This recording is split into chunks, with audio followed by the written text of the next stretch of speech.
أعوذ بالله من الشيطان الرجيم. بسم الله الرحمن الرحيم. الحمد لله رب العالمين، والصلاة والسلام على أشرف الأنبياء والمرسلين، حبيبنا شفيعنا مولانا محمد بن عبد الله وعلى آله وصحبه أجمعين. رضيت بالله ربا وبالإسلام دينا وبمحمد نبيا ورسولا. اللهم صل على سيدنا محمد. اللهم صل على سيدنا محمد. اللهم صل على سيدنا وحبيبنا وشفيعنا مولانا محمد. طب القلوب ودوائها وعافية أبدان وشفائها ونور الأبصار وضيائها وعلى آله وصحبه وبارك وسلم. رب اشرح لي صدري ويسر لي أمري واحلل عقدة من لساني يفقهوا قولي. أما بعد. السلام عليكم ورحمة الله وبركاته. Alhamdulillah, syukur kita kehadirat Allah Subhanahu wa taala dengan limpah kurnia dan rahmatnya. Allah telah menggerakkan tangan kita, Allah telah menggerakkan kaki kita, dan Allah telah menggerakkan hati kita menuju ke rumah Allah yang mulia ini, yang mana rumah Allah yang mulia ini fastabiqul khairat, di mana kita semua dipilih oleh Allah Subhanahu wa taala untuk duduk di dalam majlis yang mana disabdakan oleh baginda sallallahu alaihi wasallam sebagai raudatul jannah, taman-taman surga di dunia. Mudah-mudahan Allah angkat kajian kita pada subuh ini sebagai raudatul jannah. Amin ya rabbal alamin. Apa khabar jemaah Masjid Fastabiqul Khairat? Sehat? Mudah-mudahan terus sehat melakukan ketaatan kepada Allah Subhanahu wa taala. Baik, kita lanjutkan pengajian kitab Syama'il Muhammadiyah kita. Kita sudah sampai ke penghujung, tinggal 2 bab lagi sebelum menyelesaikan kitab Syama'il Muhammadiyah kita. Sekarang dah masuk bab yang ke-54, tinggal 2 bab lagi. Jumlah babnya 56, kita dah masuk ke bab yang ke-54, yakni suatu bab yang sangat berat untuk saya pribadinya. Ini bab tentang wafatnya Nabi sallallahu alaihi wasallam.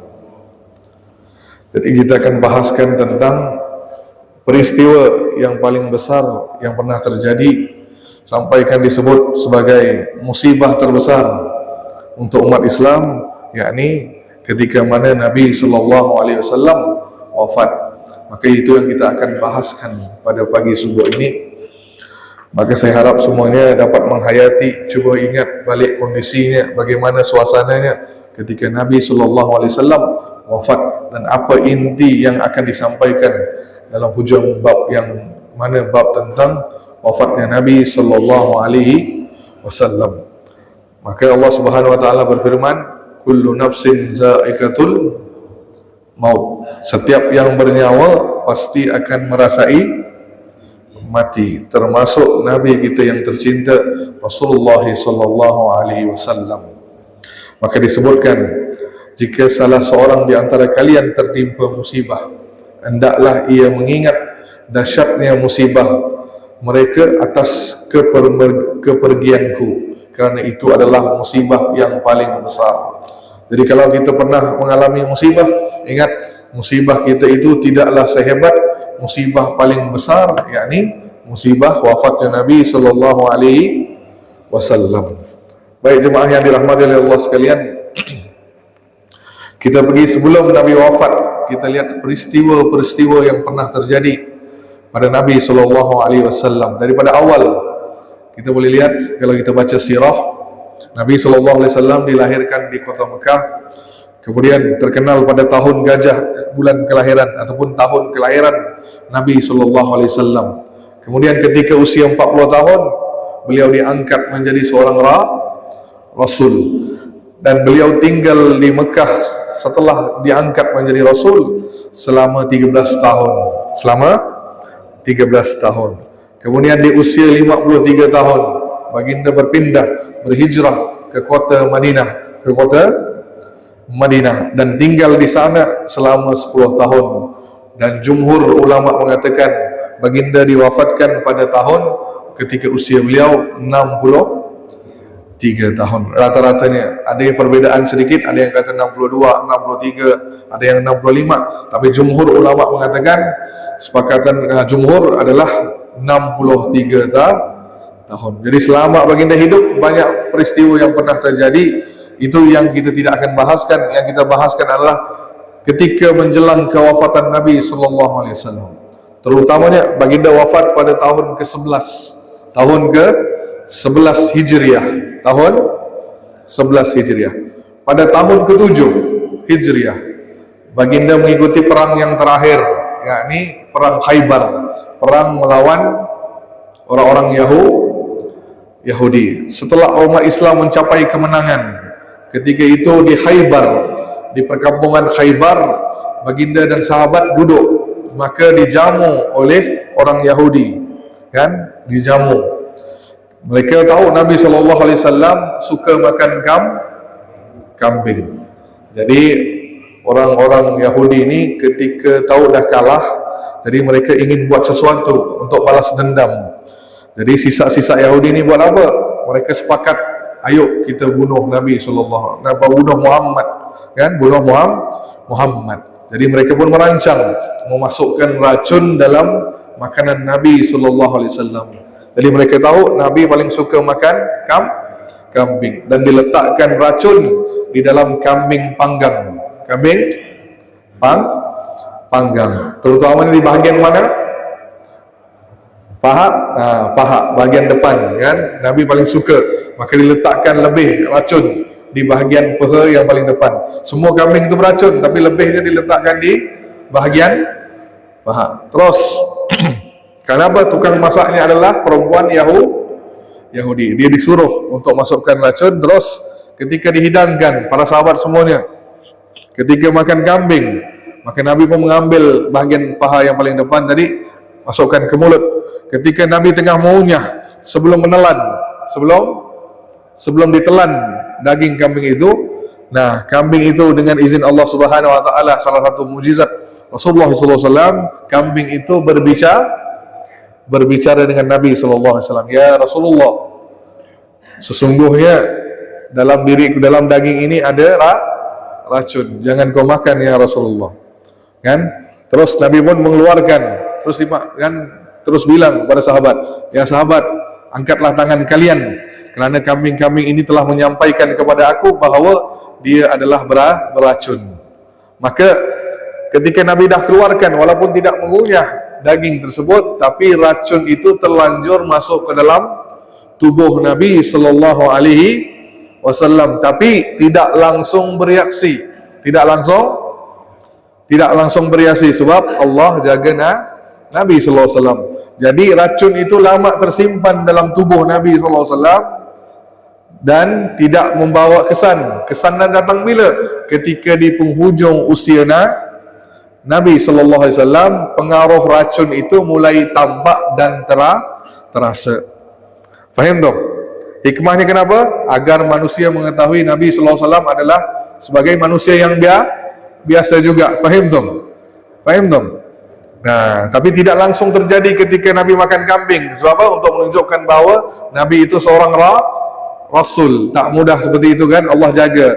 Tapi sebagai seorang manusia juga, nah baginda pun mengalami kesan daripada racun yang terlanjur masuk ke dalam tubuh. Sampaikan baginda pernah bersabda kepada isterinya, wahai Aisyah, aku masih merasakan rasa sakit dari makanan yang aku konsumsi di Khaybar. Inilah saatnya urat nadiku terasa terputus kerana pengaruh racun tersebut. Nah, jadi urat nadi Nabi seakan terputus kerana pengaruh racun tersebut. Jadi Nabi itu sering ngeluh, aku terasa nih di tenggorokan ni rasa sakit, kan? Nah, adalah efek daripada racun. Dan pada tahun ke-10 Hijriah, baginda sallallahu alaihi wasallam melaksanakan ibadah haji yang terakhir yang disebut sebagai Hajjatul Wada. Dan di situ baginda sallallahu alaihi wasallam membacakan ayat yang terakhir, yakni ayat yang paling popular, surah An-Nasr, kan, ayat 1 sampai 3. Iza ja Rasulullahi wal fat wa ra'aitan nasa yadkhuluna fi lillahi afwaja fasabbih bihamdi rabbika wastaghfir innahu kana tawwaba. Jadi apabila telah datang pertolongan Allah dan kemenangan, dan engkau melihat manusia berbondong-bondong masuk agama Allah, dan maka bertasbihlah dan dengan memuji Tuhanmu dan mohon ampunan kepadanya, sungguh Allah Maha penerima taubat. Ini ayat kemenangan, semua bergembira, semua sahabat bergembira mendengar ayat ini. Kenapa? Mereka merasa Islam sudah berjaya, sudah sukses, sudah sampai ke tahap di mana seluruh jazirah Arab itu masuk Islam. Tapi ada seorang sahabat merasa lain, yakni sahabat terdekat Rasulullah, yakni Abu Bakar. Abu Bakar ketika dibacakan ayat itu, Nabi bacakan, Abu Bakar dah tahu dah, beliau menangis. Kenapa? Beliau merasakan tak lama lagi akan berpisah dengan Nabi SAW. Dari mulai sejak itu Nabi SAW memperbanyakkan doa dalam rukuk dan sujud. Baginda sentiasa bacakan subhanaka Allahumma wa bihamdika Allahumma ghafirli. Maha suci engkau wahai Allah, dan segala puji bagimu wahai Allah, ampuni aku. Ni doa Nabi, sebab Nabi pun dah merasa bahawa waktu baginda tidak lama. Jadi setelah menunaikan ibadah wadah, baginda pun kembali ke Madinah dan tidak keluar lagi ke mana-mana, tidak musafir, tetap tinggal di Madinah. Maka di bulan Safar ataupun awal Rabiul Awal, baginda menyempatkan diri untuk pergi berziarah ke makam-makam para sahabat, terutamanya yang gugur di medan Uhud, kan? Baginda pergi ke sana, seakan-akan, kenapa baginda pergi? Seakan-akan seperti baginda ingin berpisah, faham tak ni? Jadi seperti salam perpisahan, kan? Kepada penghuni yang dah syuhada Uhud. Terus baginda pun pergi ke makam Baqi, dan mohon ampunan kepada para sahabat-sahabat yang dimakamkan di Baqi. Itu pun seakan-akan baginda menyampaikan salam perpisahan kepada mereka. Nah, setelah pulang daripada makam Baqi bersama dengan Aisyah, nah waktu itu langsung baginda mulai sakit, dan baginda berkata, ya Aisyah, kepala aku dah sakit. Jadi baginda merasakan sakit kepala, kan? Nah, mulai dari situ baginda, kondisi kesihatan baginda mulai menurun. Walaupun kondisi baginda menurun, baginda tetap melaksanakan tugas sebagai suami, yakni sentiasa bergilir pergi ke rumah para isteri-isteri baginda sallallahu alaihi wasallam. Tetap berpindah. Hari ini di rumah Hafsah, esok di rumah Aisyah, berpindah-pindah. Cuma Nabi sallallahu alaihi wasallam kondisinya makin menurun kesehatannya, kan? Cuma baginda sering bertanya, besok saya di mana? Besok saya, maksudnya baginda tanya, besok rumah siapa? Besok rumah siapa? Oh, besok rumah Ummu Salamah, besok rumah Ummu Habibah, besok rumah Juwairiyah. Tapi baginda seakan-akan kata apa? Baginda berindukan untuk tinggal di rumah Aisyah. Sampai saat ketika mana tiba giliran Aisyah, baru baginda merasa senang dan tenang. Terus bergilir lagi. Bila mana bergilir-gilir ke rumah, sampai satu saat kondisi baginda itu makin parah, makin melemah tubuh badan baginda, kan? Waktu itu baginda berada di rumah Ummul Mukminin Maimunah. Maka baginda minta izin kepada Maimunah dan juga isteri-isteri yang lain. Wahai isteri-isteriku, aku minta selepas ini aku tidak pergi ke mana-mana rumah, kecuali aku ingin tinggal di rumah Aisyah.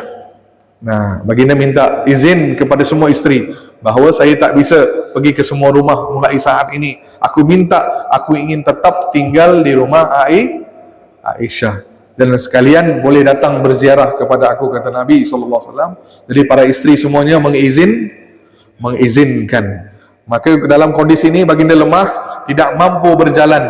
Baginda dipegang oleh Ibnu Abbas dan sepupunya Ali. Ali pegang di kanan, dipapah, dibawa, dituntun melangkah ke rumah Aisyah, dan disitulah baginda tinggal. Itu terjadi pada hari Rabu, kan? Pada hari Rabu bulan Rabiul Awal, 6 hari sebelum baginda wafat. Terus pada hari Kamis, nah ketika itu Nabi masih lagi solat berjemaah sampai hari Kamis, 5 hari menjelang wafatnya Nabi SAW. Kata Ibnu Abbas meriwayatkan tentang cerita ini, baginda mengatakan, itulah hari yang paling aku tak bisa menahan nangis, kerana hari itu sakit Nabi sangat mendera, sangat-sangat berat, dan baginda waktu itu minta dibawakan buku. Baginda dalam kondisi yang lemah. Nabi kata para sahabat, wahai sahabatku, bawakan aku sebuah buku, aku akan menuliskan buat kalian sebuah tulisan yang mana dijamin kalian tidak akan tersesat selamanya kalian berpegang teguh kepadanya. Nabi kata, aku akan tuliskan wasiat di sebuah buku, bawakan. Terus para sahabat sekitar itu pun berselisih. Ada di antara kata, ya Rasulullah, tak perlu, cukuplah Al-Quran, cukuplah hadis untuk kami. Maka bertengkarlah mereka, kan, sesama mereka, sampai Nabi pun mengatakan, wahai sahabat-sahabatku, bebaskan aku daripada perselisihan. Sesungguhnya apa yang ada padaku ini lebih baik daripada apa yang ada pada kalian. Aku wasiatkan kepada kalian 3 hal. Pertama, keluarkanlah orang-orang musyrik daripada jazirah Arab. Kedua, terima dan perlakukan para utusan, duta yang datang kepada kalian sebagaimana aku menerima dan memperlakukan para duta itu. Dan ketika nak sebutkan yang ketiga, Ibnu Abbas kata, aku terlupa kerana saking sedih, aku terlupa apa yang Nabi sampaikan yang ketiga. Terus kondisi Nabi makin berat, maksudnya apa? Badan baginda makin panas, baginda makin demam. Kepanasan baginda ini luar biasa. Jadi sampaikan baginda minta dibawakan air dingin sebanyak 7 kirbah, wadah air. Kirbah tu wadah air, kan? Terus baginda pun mandi dengan basahi badan baginda dengan air dingin tersebut, kerana baginda mengalami demam yang sangat tinggi dan kepalanya sangat sakit. Waktu itu baginda katakan, bawakan aku ke mimbar. Ke mana? Ke mimbar Masjid Nabawi. Maka dibawakan ke mimbar. Di situ sebelum solat zuhur, baginda pun berkhutbah dan semua sahabat duduk, kan? Dan Nabi pun duduk di mimbar, dan baginda pun berkhutbah sambil duduk, tak mampu bangun. Dan baginda berkata, ni sangat dengarkan baik-baik khutbah baginda SAW.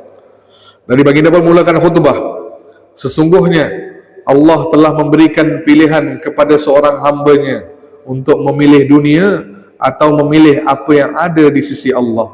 Lalu hamba tersebut memilih apa yang ada pada Allah. Jadi mendengar khutbah ini langsung Abu Bakar sedih dan nangis terseduh-seduh dan mengatakan, ya Rasulullah, kami siap menebus engkau dengan ayah-ayah kami ataupun ibu-ibu kami, ya Rasulullah. Terus semua sahabat terkejut dengan kata-kata Abu Bakar As-Siddiq yang mana beliau memahami apa yang Nabi sampaikan. Terus kata Said Al-Khudri, kami tercengang dan terhairan-hairan dengan kata-kata Abu Bakar. Kala itu ada orang yang mengatakan, lihatlah orang ini, Rasulullah memberitahukan tentang seorang hamba yang disuruh memilih oleh Allah di antara perhiasan dunia ataupun memilih apa yang di sisi Allah. Namun orang ini mengatakan, kami siap menebus engkau dengan ayah-ayah kami dan ibu-ibu kami. Jadi sahabat-sahabat tidak faham apa yang Nabi sampaikan. Terus baru Nabi katakan, wahai sahabat-sahabatku, orang yang aku maksudkan itu adalah diriku sendiri. Aku disuruh memilih dunia ataupun apa yang ada pada Allah. Jadi aku memilih Allah. Jadi wahai Abu Bakar, janganlah engkau menangis. Sesungguhnya orang yang paling baik kepadaku dengan hartanya dan persahabatannya adalah Abu Bakar. Sekiranya aku boleh mengambil seseorang daripada umatku sebagai kekasih, teman yang paling akrab, tentu aku akan mengambil Abu Bakar sebagai kekasih. Namun yang ada di antara kami persaudaraan Islam dan kasih sayangnya. Sesungguhnya semua pintu kebaikan telah tertutup kecuali pintu Abu Bakar As-Siddiq. Jadi ini menunjukkan kemuliaan sahabat Nabi Abu Bakar As-Siddiq. Maka solat terakhir Nabi berjemaah, yakni pada hari Kamis, solat zuhur. Solat zuhur. Mulai sejak itu baginda tidak lagi dapat berjalan menuju ke masjid. Kondisi baginda makin menurun dan baginda tidak lagi mengerjakan solat fardu secara berjemaah. Bayangkan, selama baginda hidup tak pernah tinggalkan solat berjemaah, solat fardu. Ni baru pertama kali sampaikan para sahabat merasa kehilangan yang sangat besar. Sejak itu, sejak hari Kamis. Seperti mana disebutkan dalam hadis ini, hadis nomor 385. Kata Anas bin Malik, saat-saat akhir aku melihat Rasulullah adalah ketika tirai kamarnya dibuka. Pada hari itu adalah hari Isnin. Aku berusaha melihat wajah baginda untuk kali terakhirnya. Wajah baginda tampak seperti kertas mushaf yang bersih. Ketika itu para sahabat berdiri di belakang Abu Bakar As-Siddiq. Melihat kondisi yang demikian, hampir sahaja sahabat bergeser memberikan tempat kepada baginda. Namun baginda mengatakan, tetaplah di tempat kalian. Dan Abu Bakar menjadi imam solat subuh. Selesai solat subuh, tirai baginda ditutupkan kembali dan baginda meninggal pada hari Isnin, bulan Rabiul Awal. Nah, ini kisahnya yang terjadi pada hari Isnin. Yang nak disampaikan itu, setelah itu siapa yang jadi imam? Siapa yang jadi imam? Nah, maka berselisih para sahabat tentang yang jadi imam, kan? Nah, di antara mereka berselisih, sampaikan ketika mana datang perintah Nabi untuk suruh Abu Bakar jadi imam, Abu Bakar tidak mahu dan mengatakan, aku tidak mahu, wahai Umar, kau jadi imam. Ketika mendengar Umar jadi imam, Nabi yang masih terbaring di rumah Aisyah dengar suara siapa? Umar menjadi imam. Bacaannya suara Umar, bukannya suara Abu Bakar. Langsung Nabi marah. Marah. Kenapa? Nabi suruh Abu Bakar, bukan Umar, untuk menjadi imam. Nah, ini disebutkan dalam hadis yang panjang.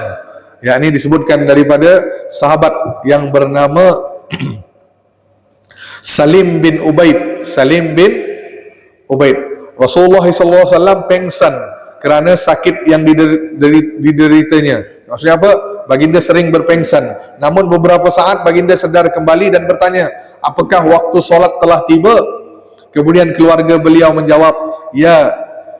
Terus baginda katakan, perintahkan untuk Bilal melaungkan azan dan perintahkan Abu Bakar untuk menjadi imam solat. Terus Salim bin Ubaid berkata, kemudian beliau pun berpengsan kembali. Tidak lama kemudian beliau bersedar dan tanyakan hal yang sama, apakah waktu sudah tiba? Jadi baginda setiap kali pengsan, sedar, yang pertama baginda nanya, apakah sudah solat? Ini menunjukkan betapa pentingnya Nabi tentang solat. Terus perintahkan Abu Bilal melaungkan azan dan perintahkan Abu Bakar untuk menjadi imam. Terus Aisyah, anak Abu Bakar, kata apa? Wahai Rasulullah, ayahku Abu Bakar adalah laki-laki yang sangat sensitif. Jika dia berdiri di tempatmu, ia tidak akan kuat menahan tangisannya, sehingga kan ia tidak bisa untuk solat. Bagaimana kalau engkau pilih orang lain sahaja? Pilihlah Umar. Beliau lebih tegas, lebih kuat dalam menghadapi situasi seperti ini. Salim bin Ubaid berkata, kemudian beliau pun pengsan kembali, sedar, dan tetap baginda mengatakan, suruh Abu Bakar untuk menjadi imam solat. Terus Salim bin Ubaid berkata, mereka pun segera meminta Bilal untuk mengumandangkan azan dan iqamat. Selanjutnya Abu Bakar pun berdiri sebagai imam solat. Ketika para sahabat sedang solat, Rasulullah merasakan sedikit membaik. Kemudian beliau pun berkata, carikan seseorang yang boleh memapahku. Kemudian datang Barirah dan seorang yang lain. Nabi pun berjalan keluar dari kamar, dipapah oleh kedua orang sahabat tersebut. Mengetahui Rasulullah berjalan keluar, maka ini pada hari subuh, hari sehari sebelum baginda wafat. Kemudian ketika tengah solat, Nabi keluar menuju ke masjid. Abu Bakar melihat Nabi sedang datang, terus Abu Bakar siap bermundur daripada posisi imam. Namun Rasulullah mengisyaratkan agar Abu Bakar tetap di tempat imam hingga baginda menyelesaikan solat. Pada akhirnya, terus Nabi duduk bersama dengan makmum, solatnya duduk. Solatnya duduk. Nah, itu solat yang terakhir baginda kerjakan, yakni sebelum baginda wafat. Nah, setelah itu tidak lagi baginda datang ke masjid. Baik. Lanjut. Terus apa yang berlakunya pada hari Jumaat pagi. Nah, sebelum baginda wafat di rumahnya, maka semua istri-istri baginda berkumpul. Semua istri Rasulullah berkumpul, tak ada seorang pun yang meninggalkan baginda. Walaupun berada di rumah Fatimah, tetap istri-istri lainnya berkumpul. Datang Fatimah radhiyallahu anhuma, Fatimah dengan berjalan kaki ke rumah Aisyah. Cara berjalan Fatimah radhiyallahu anhuma sama seperti cara berjalannya Rasulullah sallallahu alaihi wasallam. Mengetahui kedatangan Fatimah radhiyallahu anhuma, baginda sallallahu alaihi wasallam bersabda, "Marhaban wahai putriku." Lalu baginda sallallahu alaihi wasallam memberi isyarat dengan tangannya, suruh duduk di sisi kanan. Sisi kanan. Suruh Fatimah duduk di sisi kanan. Lalu baginda pun memberi isyarat agar Fatimah mendekatkan wajahnya ke arah telinga Nabi, mendekatkan telinga ke arah mulut Nabi sallallahu alaihi wasallam. Terus baginda pun menyampaikan sesuatu yang tidak didengar oleh orang lain kecuali Fatimah. Mendengar bisikan yang pertama, Fatimah langsung menangis. Kemudian Nabi pun memanggil kali kedua, terus dibisikkan yang kali kedua. Terus Fatimah itu pun tertawa, tersenyum dan tertawa. Terus Aisyah yang penasaran dan berkata, "Wahai Fatimah, apakah yang membuatmu menangis?" Maka kata Fatimah, "Demi Allah, aku tidak akan menceritakan rahsia Rasulullah sallallahu alaihi wasallam." Jadi istri-istri penasaran apa yang Nabi sampaikan. Pertama, Fatimah menangis. Kedua, Fatimah ketawa. Terus setelah Rasulullah wafat, baru Aisyah ini masih penasaran, nanya lagi kepada Fatimah setelah Nabi wafat. Terus tanya ke Fatimah, baru Fatimah bercerita. Apa kata Fatimah?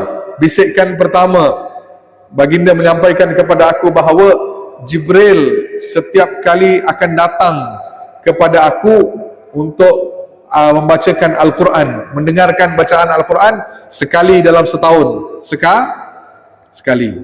Jadi baginda Jibril akan datang setiap bulan Ramadan, dengarkan bacaan Nabi sallallahu alaihi wasallam, bacaan Quran. Tapi pada tahun ini Jibril datang dua kali mendengarkan aku membaca Al-Quran. Aku kira ajalku sudah dekat dan tidak lama lagi aku akan pergi daripadamu wahai Fatimah. Ketika itu hendaklah kamu bertakwa kepada Allah dan bersabar. Maka ketika disebut itu langsung Fatimah menangis. Terus kali kedua Nabi panggil, dibisikkan. Terus apa kata Rasulullah? Tidakkah engkau rela menjadi sayyidah umat ini, sayyidah kaum mukminin? Kan? Terus engkau juga yang pertama akan menyusul setelahku. Maksudnya apa? Maksudnya yang akan meninggal setelah Rasulullah adalah Fatimah. Dan ternyata sahabat-sahabat sekalian, Fatimah itu meninggal, wafat setelah 6 bulan Rasulullah wafat. Nah, maksudnya apa? Yang menyusul jumpa Nabi setelah Nabi wafat adalah Fatimah. Kerana itu aku pun ketawa. Terus pada hari Senin, solat subuh. Nah, pada hari Senin solat subuh. Nah, waktu itu seperti biasa semua sahabat bangun untuk solat. Dan ketika itu, nah seperti kata Anas bin Malik tadi, nah ketika mereka berbaris untuk solat, terus daripada tirai rumah kamar Aisyah itu dibukakan tirai. Terus di situ Nabi sallallahu alaihi wasallam berdiri melihat para sahabat. Yang waktu itu kata Anas bin Malik, aku melihat wajah Nabi itu seperti mushaf, mushaf. Maksudnya apa? Bersih, seri-seri. Dan kami para sahabat hampir lalai ketika melihat wajah Nabi SAW. Baginda tersenyum dan ketawa melihat kami. Nah, terus kami ingin mundur, tapi Nabi kata tetaplah kalian solat. Dengan isyarat baginda menunjukkan dari rumah Aisyah. Terus baginda pun menutup tirai tersebut, dan itulah kali terakhir kami melihat Nabi SAW pada pagi hari Isnin subuh. Terus pada waktu duha hari Isnin, duha, maka datanglah malaikat pencabutnya nyawa untuk mencabut nyawa Nabi SAW. Nah, di sini disebutkan bahawa betapa sakitnya sakarat. Betul? Seperti mana Nabi sebutkan, sakarat itu sakitnya seperti 70 pedang ditusuk sekaligus. 70 pedang ditusuk ke dada kita sekaligus. Ataupun antum dicampakkan ke pohon yang berduri, terus ditarik ke bawah dengan keras, dengan kuat.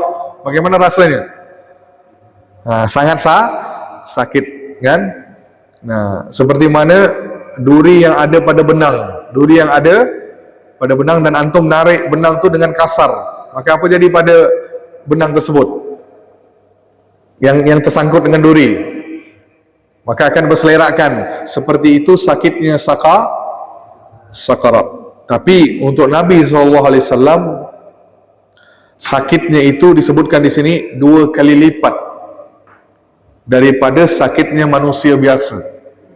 Sakitnya itu 2 kali lipat daripada sakit manusia yang biasa. Dan waktu itu juga malaikat pencabut nyawa kata apa kepada Rasulullah? Ya Rasulullah, aku disuruh aku mencabut nyawamu ini dengan yang paling perlahan. Tidak pernah aku cabut nyawa sesiapa dengan cara yang perlahan. Bayangkan, perlahan pun Nabi terlalu sakit. Sakit. Baik.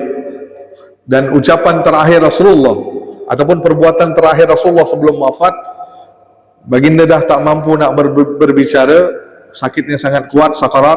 Ketika itu melihat Abdurrahman bin Auf datang berziarah.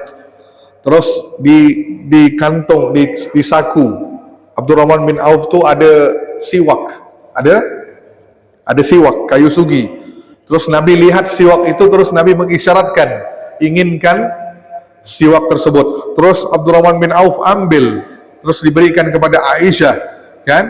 Terus Aisyah pun gigit, kan?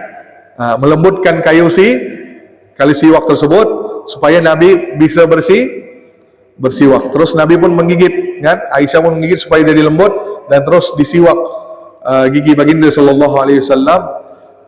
Terus baginda mengucapkan kalimatnya, dan ramai yang kata ummati lah. Ummati bukan hadis yang sahih, bukan ucapan terakhir Nabi ummati lah. Nabi cuma sebut ummati itu ketika di padang mahsyar, ketika di depan pintu syurga, ketika di titian sirat. Faham tak? Ketika terakhir kalimat yang Nabi sebutkan adalah Allahumma Qur'an, Allahumma ar-rafiqal a'la, Allahumma rafiqal a'la. Ya Allah, masukkan aku ke dalam syurga yang paling tinggi di sisimu ya Rabb. Itu kalimat terakhir ketika Nabi dicabut roh oleh malaikat pencabut nyawa, malakul maut. Itu kalimat yang terakhir baginda ucapkan, Allahumma rafi'ul a'la. Ini kalimat yang baginda ucapkan terakhir sebelum dicabutkan nyawanya. Ketika dicabutkan nyawanya, dan ketika itu tubuh baginda lemas, dicabutkan nyawa baginda SAW. Ketika itu roh baginda keluar, dan Aisyah berkatakan, yang menyaksikan di mana baginda wafat, di atas pangkuan Aisyah. Nah, maka Aisyah itu menjadi wanita yang paling, walaupun kita lihat dalam sejarah, Aisyah ni yang paling kuat cemburunya, paling buat Nabi pusing, betul, dengan perangai istrinya, kan? Tapi Aisyah juga yang paling Nabi cintai, dan nyawa Nabi pun terakhir keluar adalah di atas pangkuan Aisyah. Kata Aisyah, aku mendekatkan kepala Nabi itu di atas dadaku sambil memeluk Nabi SAW, dan ketika itu roh baginda dicabut, dan aku menghidup ciuman aroma yang paling harum ketika baginda wafat. Ketika dah keluar, maka roh baginda keluarnya itu dengan aroma yang sangat wangi. Nah, makanya manusia yang paling mulia menghembuskan nafasnya yang terakhir. Rasulullah SAW pun wafat. Ketika mendengar berita wafat, seluruh kota Madinah itu terasa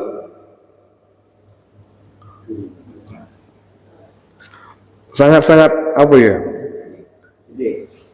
Kata Anas bin Malik, ketika Nabi pertama datang ke Madinah, ketika Nabi pertama datang waktu hijrah, kota Madinah itu menjadi sangat berseri, sangat bercahaya. Di setiap sudut tu tersebar cahaya Nabi SAW. Tapi ketika hari Nabi wafat, seluruh kota Madinah itu merasa gelap gulita, sangat sepi, sangat merasakan sesuatu yang sangat sepi lah, sangat-sangat sepi sekali.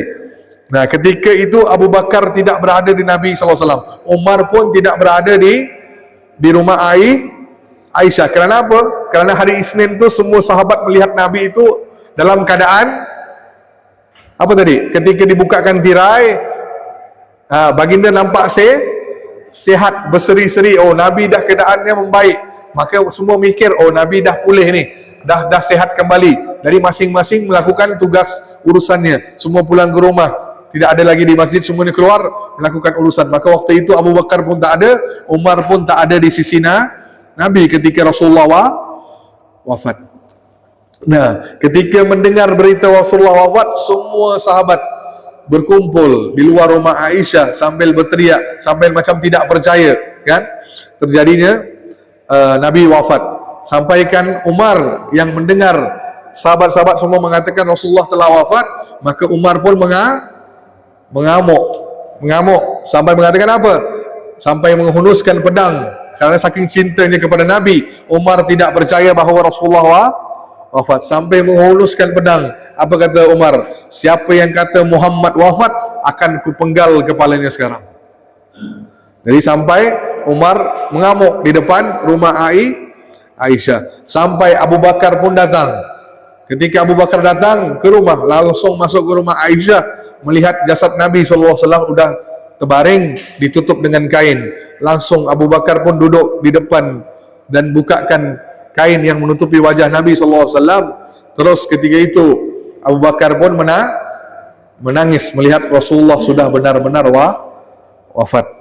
Dan ketika itu Abu Bakar pun mencium kening Nabi SAW sambil mengatakan, ya Rasulullah, ketika kau hidup pun wangi, wafat pun masih wangi. Nah, ketika di luar tu masih lagi riuh, kecoh, kan, masih lagi suasana yang tidak sangat tegang. Maka langsung Abu Bakar pun keluar, sebab Umar ni tak dengar kata siapa-siapa. Umar ni masih marah, kan, mengatakan siapa yang katakan Muhammad itu wafat, aku akan pancung kepalanya sekarang juga. Jadi Umar tu mengamuk, tak ada sahabat yang berbunyi. Faham tak? Jadi Abu Bakar pun keluar ke rumah daripada rumah Aisyah dan menenangkan Nabi SAW. Menenangkan sahabat Nabi Umar Al-Khattab. Apa kata Abu Bakar? Ayat yang paling terkenal, betul? Barang siapa yang menyembah Muhammad, sesungguhnya Muhammad telah mati, telah wafat. Barang siapa yang menyembah Allah, Allah maha kekal, maha hidup. Terus dibacakan ayat Quran, yang mana ayat ni semua tahu, kan? Abu Bakar baca, innaka mayyitun wa innahum mayyitun. Apa? Sesungguhnya engkau Muhammad akan mati dan mereka pun akan mati. Surah Az-Zumar, surah yang ke-39, ayat yang ke-30. Terus ayat ini yang menyebabkan semua sahabat redha. Apa dia? Ayat yang dibacakan oleh Abu Bakar, Ali Imran ayat yang ke-144. Surah apa? Ali Imran. Wa ma Muhammadun illa rasul. Kan? Qad khalaq min qablihir rasul. Dan Muhammad itu adalah seorang rasul, dan sebelum rasul telah berlalu beberapa rasul. Apakah jika dia wafat atau dibunuh, kamu akan berbalik ke belakang murtad? Barang siapa yang berbalik ke belakang, maka tidak akan merugikan Allah sedikit pun. Allah akan memberi balasan kepada orang-orang yang bersyukur, syakirin, orang-orang yang bersyukur. Mendengar kalimat ini, semua sahabat merasakan ayat ini, mereka dah lama dengar, tapi seperti baru dengar firman Allah ni, walaupun mereka dah hatam Quran dah, baru mereka terasa seolah-olah baru mendengar ayat yang Abu Bakar baca. Maka Umar yang ketika itu berdiri tegak, langsung terduduk tersungkur, menangis dan meyakini bahawa Rasulullah telah wafat. Nah, bila dah selesai, baik, sekarang proses. Jadi para sahabat semuanya bingung, bagaimana sekarang ni? Nabi dah wafat, kan? Apakah kita harus mandikan Rasulullah? Mandikan Rasulullah? Adakah harus solatkan Rasulullah? Jadi para sahabat itu berselisih. Maka ketika nak mandikan pun mereka berselisih. Kenapa? Apa perselisihan mereka? Nah, perselisihan mereka tu, adakah kita harus buka pakaian Nabi sallallahu alaihi wasallam ketika mandikan? Bukakan pakaian apa? Pakaian Nabi sallallahu alaihi wasallam ketika mandikan. Seperti kita kan, ketika orang meninggal dibukakan semua bajunya, betul? Terus dimandikan. Adakah ini sama juga dengan Nabi sallallahu alaihi wasallam? Jadi ketika wafat baginda itu pada hari apa tadi? Hari Senin. Dan mayat jenazah baginda SAW dimakamkan pada malam Rabu. Kenapa waktunya panjang? Ya, satu berselisih. Terus pemilihan khalifah, siapa yang ganti Nabi, semua gaduh ni. Terus masalah tentang terus berikan waktu untuk semua sahabat untuk mendatangi makam jenazah Nabi untuk melihat kali terakhir, diberikan waktu untuk solat dan sebagainya. Maka pada hari Selasa baru mereka menyiapkan segala urusan untuk pemakaman Nabi. Saat hendak memandikan jenazah Rasulullah, mereka pun kebingungan dan berselisih. Apakah harus membuka pakaian Nabi seperti mana biasa mereka lakukan saat memandikan jenazah, ataupun mandikan jenazah Nabi tanpa melepaskan baju. Dan waktu itu Allah datangkan rasa ngantuk. Jadi semua sahabat yang tengah nak mandikan ni terasa ngantuk, dan tiba-tiba terdengar suara menyuruh mereka untuk mandikan jenazah Nabi tanpa melepaskan pakaian baginda sallallahu alaihi wasallam. Jadi tidak dibukakan baju. Maka tidak ada sahabat pun mengetahui siapa yang berbicara tadi, suara itu datang dari mana. Maka waktu itu Ali yang memandikan, memimpin untuk mandikan jenazah. Jadi Ali yang memandikan jenazah Nabi sallallahu alaihi wasallam dibantu oleh sahabat-sahabat yang lain tanpa melepaskan baju Nabi sallallahu alaihi wasallam. Terus maka dengan lembut dibasahkan badan Nabi sallallahu alaihi wasallam, diguyurkan dengan air. Ketika menggosok jasad Nabi sallallahu alaihi wasallam, kata Ali, aku memerhatikan jenazah Nabi secara detail. Aku tidak mendapat apa-apa pun. Maksudnya tak ada darah, tak ada yang aneh-aneh. Faham tak? Kan? Aku melihat jasad Nabi seperti mana dalam keadaan baik ketika masih hidup dan masih wafat pun sama, tidak berubah sedikit pun. Setelah dimandikan, baginda dikafankan dengan 3 lapis kain putih. Baginda tidak dipakaikan baju dan juga sorban. Jadi tidak ada baju, tidak ada sorban. Terus bingung nih, solatnya jenazah ni macam mana? Harus ada imamnya atau gimana nih? Maka semua sahabat katakan, kita solat jenazah ke atas Nabi tanpa imam, masing-masing. Kerana Nabi wafat jenazahnya di kamar Aisyah, maka ruangan itu sempit, tidak bisa ramai-ramai, maka solat jenazah itu diawali oleh kaum laki-laki yang dewasa, terus anak-anak kecil, lepas tu baru wanita, terakhir baru para budak, para hamba-hamba sahaya. Maksudnya masing-masing solat jenazah ke atas jenazah Nabi SAW. Terus pada hari Rabu ditempatkan Nabi SAW untuk diwafatkan, untuk dikuburkan. Ketika menggali kubur, sahabat juga berselisih, adakah kita buat liang lahat atau buat lubang? Nah, tengok banyak perselisihan sebab Nabi tidak pernah menyampaikan. Faham tak? Kalau aku meninggal nanti gini, Nabi tak sampaikan. Kan? Jadi para sahabat tu berselisih. Sekarang kita nak gali kubur. Kan? Nak gali kubur ni, nak buat lubang sahaja atau buat liang lahat sekalian? Tahu lubang? Lubang biasa ataupun buat liang lahat. Jadi perselisihan ini sama juga berlanjutan sampai tak ada yang bisa memutuskan, maka para sahabat sepakat kita buat solat istikharah. Buat solat istikharah, mohon petunjuk. Kenapa? Waktu itu di Madinah ada 2 orang penggali kubur. Satu yang gali kubur biasa, satu lagi yang akan menambahkan liang lahat. Jadi satu gali kubur, satu penggali liang lahat. Ada 2 spesialis.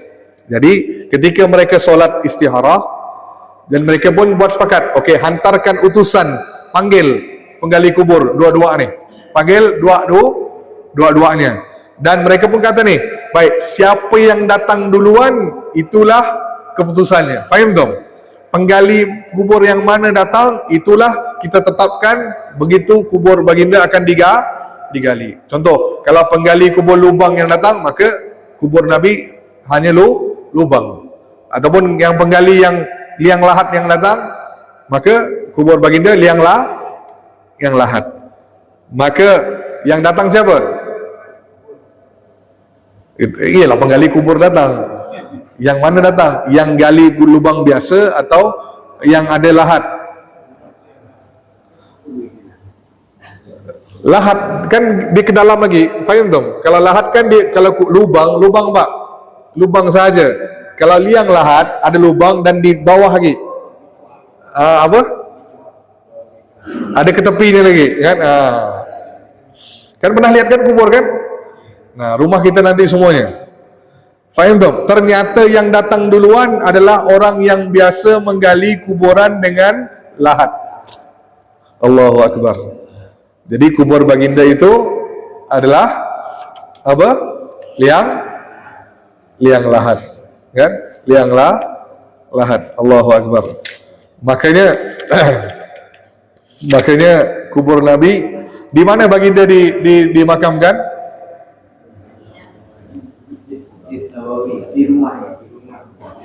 Sebelum Masjid Nabawi. Sebelumnya di mana? Baik. Jadi Nabi pernah bersabda, di mana Rasul itu wafat, disitulah kuburannya. Faham tak? Jadi Nabi pernah bersabda, ada hadisnya, kalau ada Rasul yang wafat di tempat itu, di situ dia akan dimakamkan. Maka Nabi pun dah sampaikan, maka semua sahabat berbagi gitu. Jadi baginda wafat di kamarnya Aisyah, di tempat baginda tidur kan. Tempat baginda tidur di bawah digali lubang itu. Tempat baginda tidur ni kan, ranjangnya di bawah.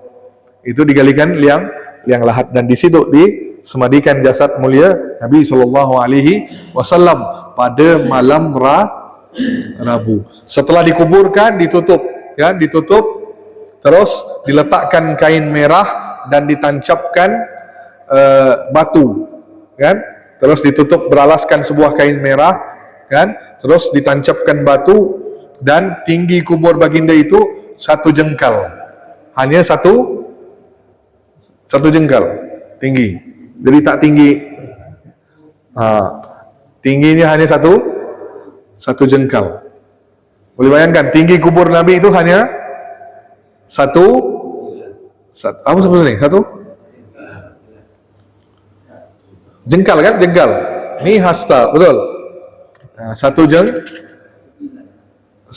kilan. Sekilan. Baik. Jadi baginda dimakamkan di rumah Aisyah. Setelah itu baru berlaku pembesaran masjid. Maka rumah-rumah isteri-isteri Nabi pun menjadi bahagian daripada Masjid Nabawi. Yang kalau anda lihat sekarang ini, itu dah dilapisi. Faham tak ya? Kalau bapak pergi umrah, yang di bawah kubah hijau, itu dah dilapisi, banyak lapisannya. Faham tu? Jadi dah berlapis. Berapa banyak lapisan dah? Lapisan semen, lapisan banyak, sampai tak ada yang bisa menembus. Kenapa? Kerana ramai penjajah coba nak curi jasad Rasulullah SAW. Penjajah banyak, Portugis. Ada seorang Alfonso yang penjajah dari Portugis. Dia kata apa? Aku nak ambil jasad Muhammad ni. Kenapa ramai nak pergi ke Madinah ni? Aku nak ambil jasad dia, aku nak lempar ke dalam laut. Sampai kan dicoba kan, banyak usaha. Jadi penjajah ni banyak coba nak mencuri jasad Rasulullah. Tapi pemerintah Islam waktu itu dah buat persiapan yang sangat, memang Allah jaga, dan terus mereka pun diilhamkan untuk membentengi makam Nabi SAW. Jadi antum lihat sekarang tu jauh dah, bukan makam yang asli waktu sahabat tu. Itu dah yang dalam sekali dah. Itu dah berlapis-lapis. Jadi kita tak nampak. Yang antum nampak cuma dinding. Faham tak? Dinding sahaja. Bukannya makam Rasulullah SAW. Faham tak? Baik, ada pertanyaan sampai di sini? Silakan.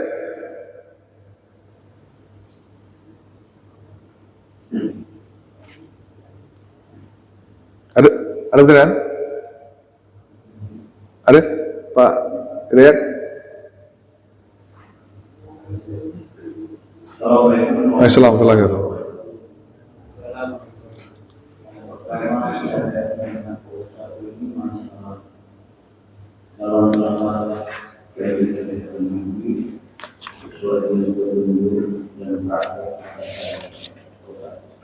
Solat sehari-hari yang dilakukan oleh Nabi sesuai dengan petunjuk yang dilakukannya. Iya. Di sini saya merasa seperti dan sujud Islam. Sedangkan pernah saya petunjuk untuk dan sujud itu yang membaca seperti contoh Nabi Allah itu satu hati wajib dalam semuanya.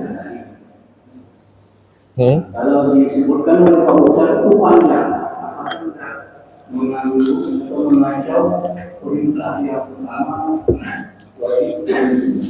Baik. Panjangnya itu maksudnya sama sebanyak banyak. Baik. Lalu kedua, tadi Pak Ustaz jelaskan bahwa setelah Nabi wafat itu tidak disembahyangkan secara berjamaah. Tapi kalau tidak salah, lanjutnya pembicaraan Pak Ustaz itu ada dua cara berjamaah atau yang itu ya.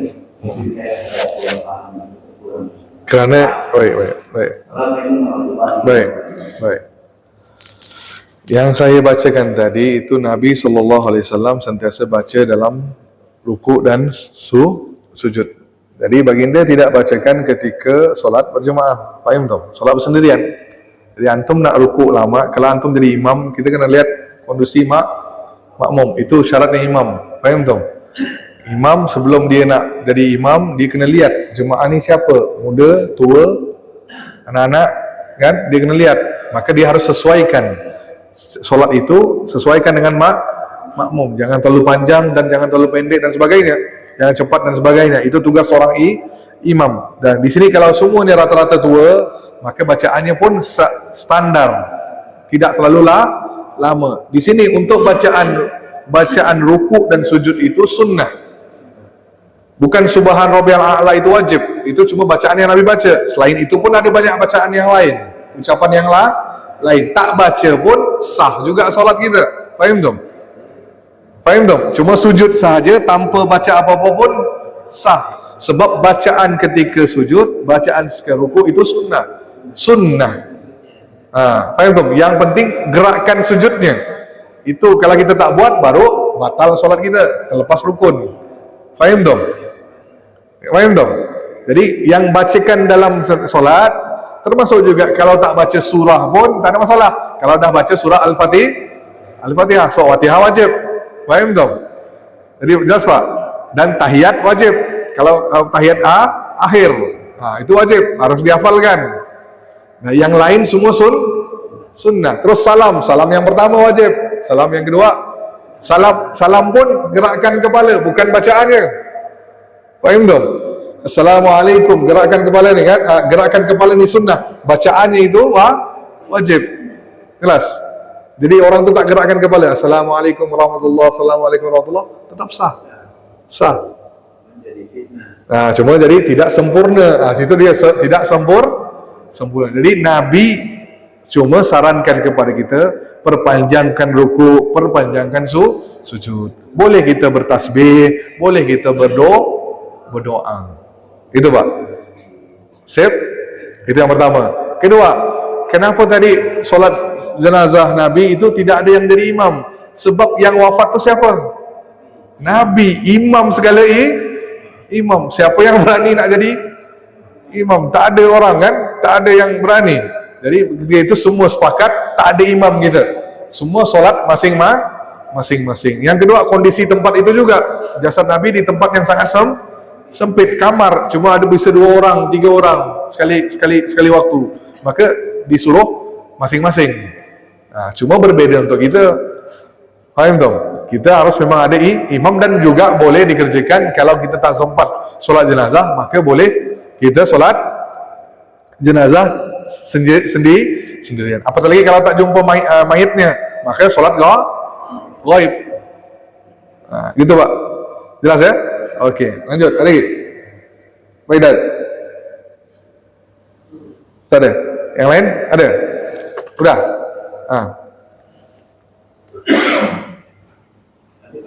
Oh tak ada? Luar biasa. Lalu solat ini moodnya baik kali ni. Faham dah ya? Faham dah. Baik. Jadi itu sahaja. Yang lain kita akan sambung bagaimana minggu depan. Kita akan sambung lagi tentang atau lanjut dah waktunya, dah waktu. Baik. Minggu depan kita sambung dengan wasiat Nabi dan siapa yang dilantik menjadi khalifah. Dan apa wasiat yang Nabi Indah sampaikan. Baru minggu yang berikutnya lagi, yang satu lagi, baru kita bahas tentang mimpi berjumpa Nabi, bab yang terakhir. Itu minggu penghujung bulan ni. Minggu depan baru tentang wasiat dan juga yang jadi khalifah, lanjutan daripada kisah yang saya sampaikan tadi. Mudah-mudahan bermanfaat. Banyak-banyakkan perbacakan salawat kepada Nabi sallallahu alaihi wasallam. Allahumma shalli ala sayyidina Muhammad. Baik. Wabillahi taufiq wal hidayah. Assalamualaikum warahmatullahi wabarakatuh. Tutup dengan tasbih Allah subhanallahi wa bihamdika asyhadu an la ilaha illa anta astaghfiruka wa atubu ilaik.